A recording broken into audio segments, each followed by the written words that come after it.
Good morning, everybody. Welcome to the channel. Welcome back to the homestead. I have a meeting to go to tonight. I am a member of the Confraternity of Christian Mothers. Does that sound old-fashioned to you guys? Because it sure is old-fashioned. It's been an organization that's been around for a long, long time. It's where we go as mothers and to learn how to be better mothers, to learn how to correct ourselves and reform ourselves so that we can be better mothers to our children. So it's well worth it. It is well worth it. It's a message that's not heard very often. We always want other people to reform and other people to correct themselves, but we never want to correct our own selves. And we want our children to be the best children they possibly can be and to grow up to be healthy, sound adults. So we want to know how to do that. And the best way to do that is to give them the finest, best example that they can possibly have to follow. So that's what we do. But anyway, so today it's our turn to bring the treats. Holly and my turn. It's Holly and I's turn to bring the treats. So I said, don't worry about that, Holly. I got it covered. She's busy stripping paint off of chairs. I said, I will make something delicious for us. And cheap too, cheap. You know, normally when you go to these meetings, what do? You go to, Metro, grocery store in Canada, in case you don't know. And you go to their quick food section, you grab a cake, you pay $30 for it, nice cake with strawberries on it. Or maybe you buy a bunch of squares or a bunch of scones, or you buy something. What I'm going to do here today costs next to nothing. And it just takes a little bit of time. Today, we're making a rhubarb upside down cake. Because rhubarb's in season. And even if rhubarb's not in season, you should do your best to go find yourself a nice rhubarb patch so you can take advantage of that and put that in the freezer, and then you can have it all year round. I tried to grow a rhubarb patch out here. Problems I always have is I try to do something and then somebody decides to put an oil tank where I put a rhubarb patch. So that didn't pan out. But then Holly ended up buying a house with a massive rhubarb patch. So I just say, I know where Holly lives. I'll go get the rhubarb from there. So if you can't grow it yourself, find somebody who has tons of it, guys. Okay, so we're going to start. We got to start. It's an upside down cake. We're going to start with a 8 by 8.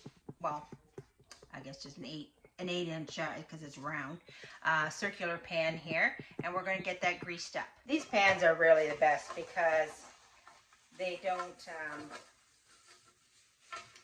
they have a spring release, right? And then you can, but because I'm putting this gooey mixture on the bottom, I want to make sure I can take it out of the pan. So we're getting it good and greased. All right, so we got that greased. Now let's go into our recipe. Our first layer is the rhubarb layer. So we're going to start with, well, first of all, I should let you guys know, I found this, I've never made this before. I found it on the internet. It looks so delicious. And I thought, I just got to try that. So I never miss an opportunity to try something new. It was from the American Test Kitchen. I guess I better give the dues where the dues are owed. So anyway, it starts with 1 pound of rhubarb. Here's the problem I have with that. Okay, you give me all the ingredients in cups and teaspoons, and then you tell me 1 pound of rhubarb? You know, you're going to make me get a scale and figure that out when I've got cups and teaspoons out? I like everything to be consistent. If we're measuring in pounds and weights, then let's measure in weights. If we're measuring in cups, then let's keep everything in cups. So I went ahead and just went 2.5 cups of rhubarb. This is my frozen rhubarb. 2.5 cups. 2/3 of a cup of white sugar. 1.5 teaspoons of cornstarch. And 1 teaspoon of lemon zest. I went and zested a lemon, so we got tons here. And I need it for the cake part too as well. Okay, so we're going to mix that up. So what's going to happen here, just so you know what's going to go on here, this sugar, once it hits the heat, will melt. And it'll mix in with the rhubarb juices and get all gooey. The cornstarch will help thicken up all that gooiness. And of course, the lemon zest is just for flavor. And away we go. Okay, so we've got that all mixed up, guys. And now we'll just pop it in the pan.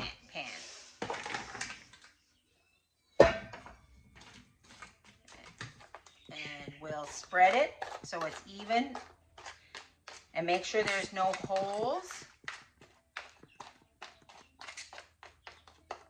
in the bottom of the pan. There we go. And now we're going to put the cake layer on. So we're going to start with 1 cup of flour. And it calls for 1.5 teaspoons of cardamom. I don't actually have cardamom. I thought I did. My spice collection is usually very extensive, but I haven't really built it back that much since the fire because I haven't done anything for a year.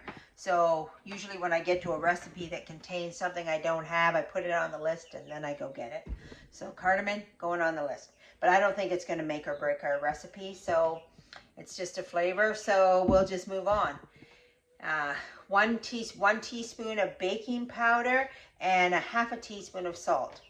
I put the baking powder and the salt in here, and I also already sifted it because I always sift my baking powder. I guess you bite into baking powder and baking soda once and you always sift it from then on out, ever again. Okay, so I'm just going to put these together in here in this measuring cup. Give it a little wisp. I'm going to give it a little wisp. And then just set it aside. Okay, so now we're going to go on to the wet ingredients. So the wet ingredients is 2 eggs. Right here. We put it in there. Maybe I'm going to turn the camera down. Okay, so 2 eggs. We're just going to give it a good whisk. And then we're going to add 1 cup of sugar. Now I'm just going to whisk these 2 things together until that sugar dissolves into the egg.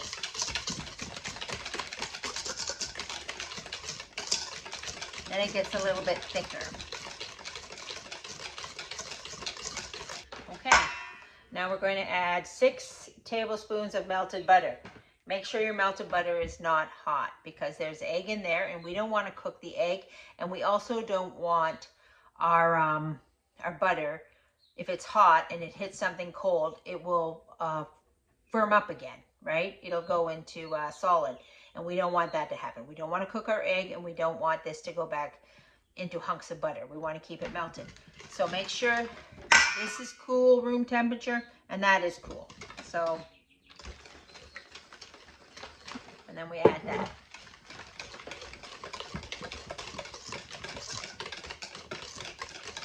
We're going to add 1/2 cup of sour cream. This is really going to give our cake some depth.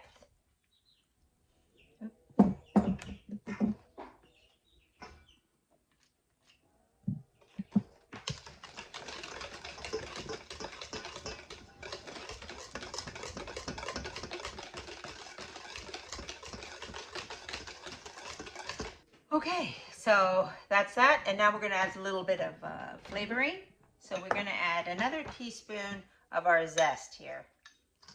Let's put that in there, and we're going to add 1 tablespoon of lemon juice. So that's the lemon.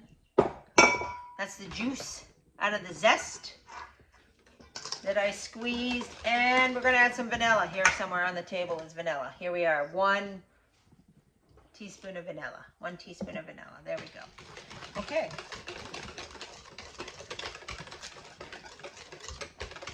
So we're going to get that good mixed up, and then we're going to add our dry ingredients. And remember, once we add the flour to the wet, we never want to overmix. So we're just going to give that a good little whisk until it's incorporated and nothing more.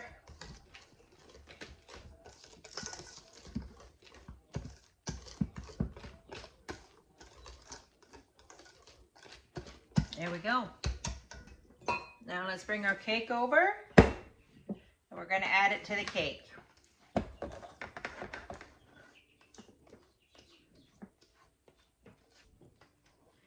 A bigger spatula would probably work better.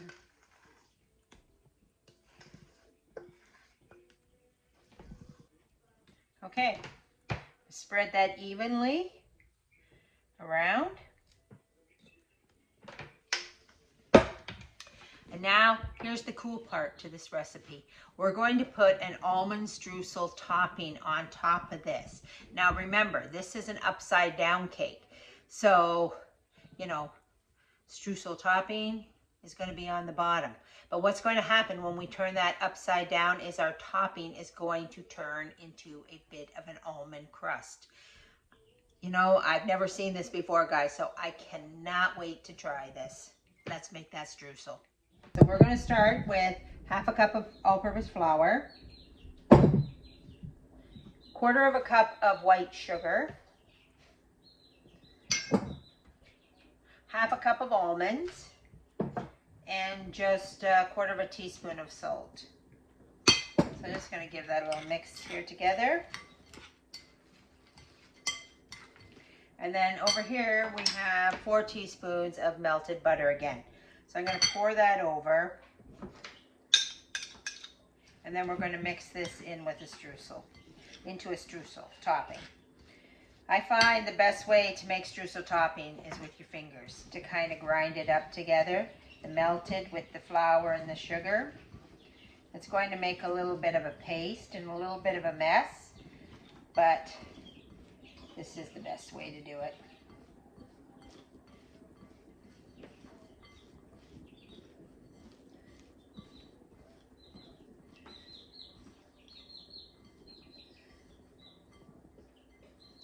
All right, easy and done.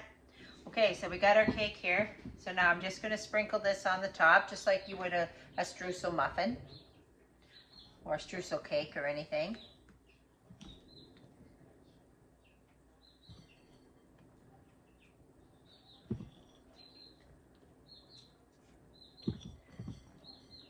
There we are.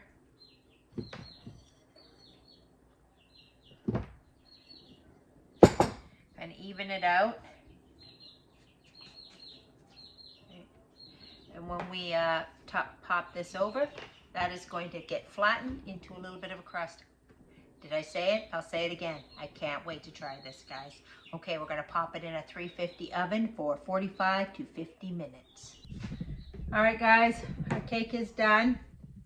Red hot. I don't think I had it at just slightly over 350. I don't think my oven bakes properly. I don't think 350 is actually 350. It may have to go up to 400 to be 350. Maybe I'll test it with a thermometer one of these days. But I had to leave it in an extra 10 minutes. And the top started to get a little bit too brown, so I put foil over it to stop the top from cooking and to just cook the inside of the cake. Anyway, we got to leave this now and let it cool for 20 minutes because underneath here we have our rhubarb gooey mess. If we take this out too soon, that rhubarb is just going to go all, you know, away from the cake because it's so hot and so runny. So we need to let it firm up a little bit and let that cornstarch do the work and help it stay thick and on top of the cake. So we're just going to let this cool about 20 minutes. All right, guys, the cake is still very hot, but I can at least touch it, but it's still hot. So I'm just going to go around the outside here.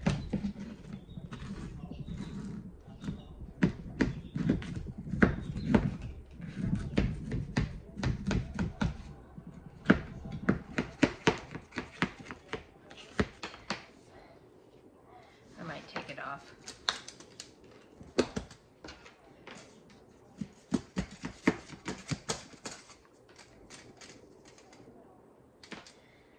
Go. Now it's an upside down cake, so let's turn it upside down. Oh, there we go.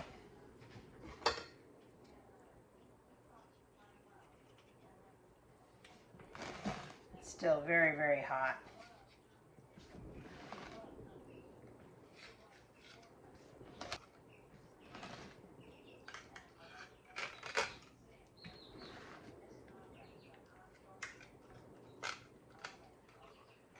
Oh. Whew. Can you see the steam, guys? Still very hot. All right, there we go. Beautiful. Now we got one more little thing we want to do to this cake to really juice it up here. Okay, so the recipe called for red currant jelly to put on top. That's what they used. Unless you have a red currant bush or you buy red currant to make your own jelly, you're going to be hard pressed to find that. And of course, naturally, I love red currant jelly, but I don't have any. And so I'm going to substitute with this. This is my homemade strawberry jam. I say jam because it's not very jammy. It's more like a syrup. I make this up when I need it. When I run out of this, then I'll make more up. My mother likes peanut butter and jam. So, and I don't buy jam. I just throw a little strawberries in a pot with a little bit of sugar and make a syrup for our jam. Because this is actually very runny, very runny. One of the reasons we're doing this is, first of all, who doesn't like strawberry and rhubarb? I'm going to try and leave the strawberries behind. And this will just melt in there. And also make it red. You know, we had a lot of red rhubarb in there. But most of it was kind of green. Although the color means absolutely nothing with the rhubarb, it's more visually appealing for the rhubarb to be red and not green. So.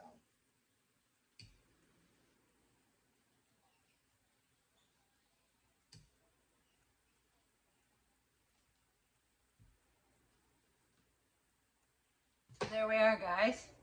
Old-fashioned rhubarb for an old-fashioned meeting. I'm going to let this cool for a minute and then we'll give it a taste test before I take it to the meeting. All right, guys. Let's see how it tastes.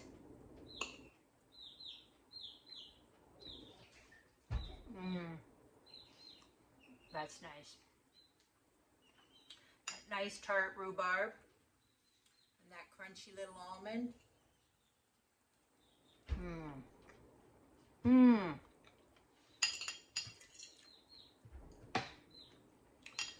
And the cake is really moist. That's a really nice cake. One more, guys. I think I better cut and give my mother a piece before I take this to the meeting. She's going to really love it.